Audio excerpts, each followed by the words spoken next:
Okay. So essentially, we're discussing this week some of haggada and haggada inyanim, and let's just go here and see what our questions were. We had a few questions, and I'm not going to answer all of them, but I'm going to answer some, and maybe hopefully we'll get what I think will be a worthwhile Devar Torah. So the questions we had were the nusach of the kiddush. You know, I think it's very important. I think this is actually something very important to do, even more maybe than the rest of the Haggadah, because this is kiddush is we actually say it on all the chagim and very often, and it's worthwhile to understand what you're saying, like actually, right? And you just otherwise, you're kind of just saying words. You don't even know what, like, the person doesn't even know what he's talking about. So in the Nusach of Kiddush, it says that Hashem gave us Hashem Lakina Ba'ava Moadim L'Simcha Chagim Uzmanim Sason Es Yom Chag Matzos Zez Man Chirsinu. Right. So what do we have? We have Moadim. We have L'Simcha. We have Moadim L'Simcha. Right. So these two connect, and then we have Chagim and Zmanim L'Sason.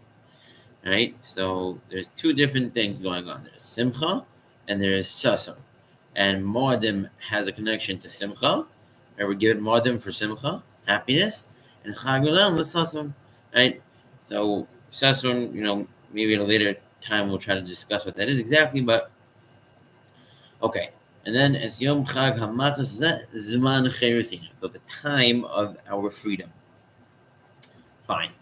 So the questions we have are, what does it mean moed and a chag and a zman, and how does moed relate to simcha and chag relate to sason? And the second one we have is, what does simcha mean? Okay, so fine. So those are the two shadows. Now, those are the ones that I want to discuss for today. And the idea that I want to discuss is the understanding of moed and the understanding of simcha, of happiness. Now, there is a Rabbi Tzedek Kohen, which I have to find still. Rabbi Tzedek Kohen says that whenever you want to define a word in Torah, you have to go to the first time that it's mentioned in the Torah. And there, to basically understand, meaning there's going to be a vort, insight based off a usage of that same word in a different context, is from then on, if it contradicts the initial time it was mentioned, that's considered an anomaly, and you have to take it into account when you're trying to understand it there, and it'll offer a chiddush there. But the first time is where the ikar definition is, when it's mentioned in the Torah, and you have to define the word based off its context in the first time. So there's actually, when it comes to moed and simcha, moadim and simcha, when we say that, there's actually an av in the Torah that's called simcha. His name is happiness. Who is this? This is Yitzchak, right? And not coincidentally, I'm going to show you how in a second, but not coincidentally, also the first time the word moed is mentioned in the Torah is also by Yitzchak, right? And this is all verifiable. You can check this. Where's the first time in Torah it says it? It says it over here. Bereshis Yod Ches Mem Dalet. It says Hayipalei Me Hashem Davar. This is God talking to Avraham Avinu about the birth of Yitzchak, and it says, well, nothing. Why is Sarah laughing? Nothing could be, away from, nothing can be covered from Hashem. Hashem can do anything. La Moed, to the Moed, Ashuv Elecha Ke'ez Chaya. I'll come back to you at this time. Ula Sarah Bain, and Sarah will have a child. Right. So Rashi La Moed, La Oso Moed, to that special time Hamiyuchad Shekavat Lecha Etmol that I set for you yesterday. La Moed Hazeh, to that time Bashana Acheres. I will come and I'll come back and you'll have a child. Okay. Now, let's go to where God actually fulfills that promise. There's Hashem Barei, he fulfills it. And so what does it say? It says, And again, there's the word la moed, to the moed asher dibra oso elokim. Right? So it's emphasizing that. And then what do we have? Vatomer Sarah. Sarah says, Tzachok azali elokim. God did for me a laughter. Now, what does a laughter mean? Says Rashi. Sorry, so he says, Tzachok azali elokim kol shomeh yitzchak li. Right? Again, this is all the name of Yitzchak. Tzchok, Yitzchak, that's literally the name of Yitzchak. Okay. So Yitzchak li, what does that mean? It means, Rashi, Yismach alai, will be happy for me. So Rashi is telling us, defining for us, that the word Yitzchak, literally, Yud Tzadi Ches Kuf, means Yismach, which means to be happy. Now, what does that mean? What does that mean that it's happy, and what does it have to do with Moed? And clearly, obviously, there's an emphasis on Moed, like we just saw in Pasuk Beis, right? That it says, right? So obviously, these things are connected, right? So you see a theme, you see Moed, and then you see Simcha, which is the name of Yitzchak, because Yitzchak means Yismach, and therefore you see that they're connected in the Torah itself, right? And you see this is where Chazal see this, right? Just like Chazal saying in the Kiddush, Moadim, the Simcha, right? So what is the aside? What's the pshat? The pshat is the following. This is very, very teeth, right? And bi'etzem, everybody's like, oh, what's the definition of happiness? What does it mean to be happy? Blah, blah, blah. I think this is probably the closest definition that you can see from the Torah itself to what happiness is, right? And it's the following. The vort of Yitzchak's birth, right, of his coming into existence, was the idea that it wasn't pshat that, maybe he'll be born, maybe he won't be born. Maybe his existence is necessary, maybe it's not necessary. What happened with Yitzchak was that it was told to his parents before he was born that he was going to be born. What does that mean about him? That means that his birth, his existence is necessary.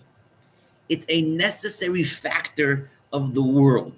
Why? Because it was told about before it happened, right? So in other words, if it just randomly would have happened, that would be one thing, but that's not the pshat. The pshat was that it was pre-told that it was going to happen before it happened, which means that it actually had to happen because you already told that it was going to happen before it did happen, which means that its occurrence is a necessity of existence. It had to be.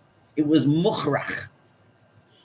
And therefore, the definition and the name of the person who must have been is the word Yismach, which is Simcha. And what does that mean? That means the following thing. Everybody understands that, there are many different things that people do, in their lives for a living, they spend a lot of time on. The bottom line situation, the bottom line understanding of reality is that what everybody is looking for is a fashion in which they are unique, which essentially means that, you can make a lot of money, I can make a lot of money, and the fact is that in our having a lot of money, that's not unique. So in other words, to a certain degree, whenever you'll enjoy it, and you'll, a person might, lord over or think he's better than people who don't have as much money as he does, and that might be something. But the definition of simcha is finding a point of self-expression that is completely unique to the reality of what you are. And at that point, right, you and your existence have become necessary, not tangential, necessary. It could be one decision or 1 minute or you don't know, but the vart is that there is a point of self-expression, there's a point of self-achievement where you can understand yourself, develop yourself to the point where you are completely unique in your contribution, right? Like Gemara says, Kashem, just like God created parts of Kol Echad, and everyone's face is different. Kach Kol Deos, everybody's deos are different, right? So out of the 8.5 billion people in the world, it is completely possible and real and true for you to find your individual point of self-expression. And that is indeed the definition of happiness. Happiness means finding a point of self-expression which you feel is unique to you. A creation of a space of self that you feel is not shared by anybody else but you is the definition of simcha. It is the creation of a space where in this space only you exist. That you feel yourself completely because you're the only thing that exists within this specific mode of self-expression, right? And this I mean, everybody goes after this in different ways, right? Whether it's the most money, the most, you set a world record for this, the fastest driver, everybody goes after, everyone is trying to be the only one at something, right? But this is the sort of simcha is this idea, is the idea of the narrowing of self-expression to a specific point, which is shared by less people and therefore brings out more the individual and the essence of what he is, right? And therefore makes that person and that being and that event and that choice a necessary choice, because if it wouldn't have been for him, then it wouldn't have happened, because it's completely unique to his self-expression. And that tells us the definition of moed as well. Moed means a set place of a set time of meeting, right? Where it is the point in which the individual meets the time in which the uniqueness of the self-expression occurs, right? And that is what's happening here. La moed, right? The moed is the preconception of the idea that created the fact that it was necessary. It created the fact that it was unique to that individual, because it was pre-told that Yitzhak was going to be born. That made Yitzhak the definition of simcha, made his name simcha, right? It's not, there is no, it's not a word. Oh, you're happy, you feel giddy, you I mean, it is, you laugh, obviously, because yismach alai, you do have a genuine, good feeling. But it's a very, that is the definition of the idea of simcha. And so in terms of the moadim, what we call the moadim, right?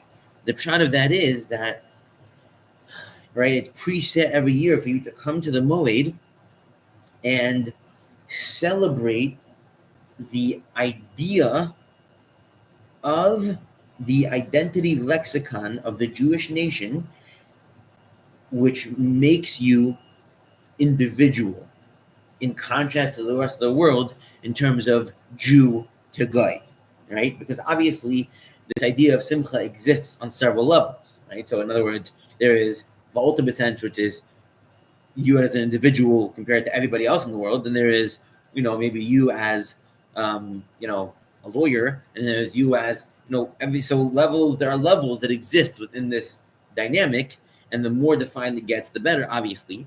But in terms of the Jew, the Jewish nation, the individuality felt, and therefore the simcha felt with these, with being Jewish, that is what's celebrated in the moed, when you come together and you meet with HaKadosh Baruch Hu to relive and re-experience and reinforce the idea of what that Chag has to offer, which in our case is Cherus, right? So in other words, when you achieve and when you understand and you take the steps to reaffirm and to reinforce the underlying part of the Jewish overall definition that is cherus, right? Then you will achieve simcha in that respect. The respect of the individual, the respect that I'm referring to is the respect of the individuality that's achieved as a Jew, which is the achievement of cherus, in contrast to the rest of the world, which have not achieved cherus, right? So that is the vort of simcha. And then as for the cherus itself, that's a different discussion. Hopefully we'll get to that at a later time. Everybody has a great Shabbos, and I hope that this insight has been useful. I'll also be posting a more detailed answer in writing on the doc, and it's not, but it's not for kids though. So don't. I mean, if you print it out, it's not for kids. There's, whatever. I mean, it's a doc with writing, but it has concepts in it that are not for kids. So if you want to take a look at that, I'll be putting it in the doc and the link that I posted. You don't have, whatever, obviously. And everyone should have a great Shabbos.